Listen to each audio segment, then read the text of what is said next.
या गणितामध्ये x वजा y बरोबर 2 किंमत दिलेली असून x वर्ग वजा y वर्गची किंमत 64 दिलेली आहे आणि आपल्याला विचारलेलं आहे x बरोबर किती. या ठिकाणी x वर्ग वजा y वर्गची आयडेंटिटी आहे ती तुम्ही वापरू शकता. पहिल्या कंसामध्ये x अधिक y, दुसऱ्या कंसामध्ये x वजा y बरोबर 64. x वजा yची किंमत दिलेली आहे 2, ती इथं जर वापरली तर x अधिक y गुणिले 2 बरोबर 64. म्हणून x अधिक y बरोबर 64 हे 2 गुणिले इकडे आल्यानंतर भागिले होतील छेद 2. x अधिक y बरोबर या ठिकाणी 32 आणि आपल्याला विचारलेली x ची किंमत आणि आणखी एक दिलेला x वजा y बरोबर 2.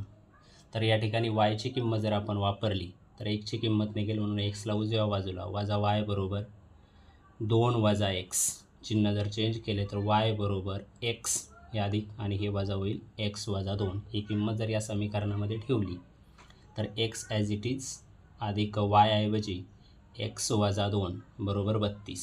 हे वजा 2 इकडे आल्यानंतर अधिक 2 होतील आणि x आणि x 2x बरोबर 32 अधिक 2, 2x बरोबर 32 आणि 2 34 आणि x बरोबर 34/2, x बरोबर 17. अशाच प्रकारचं एक उदाहरण आहे जे तुम्ही सोडू शकता, ज्याच्यामध्ये x वजा y बरोबर 5 आणि x वर्ग वजा y वर्ग बरोबर 75. तर x बरोबर किती? आपले उत्तर कमेंटमध्ये सांगा.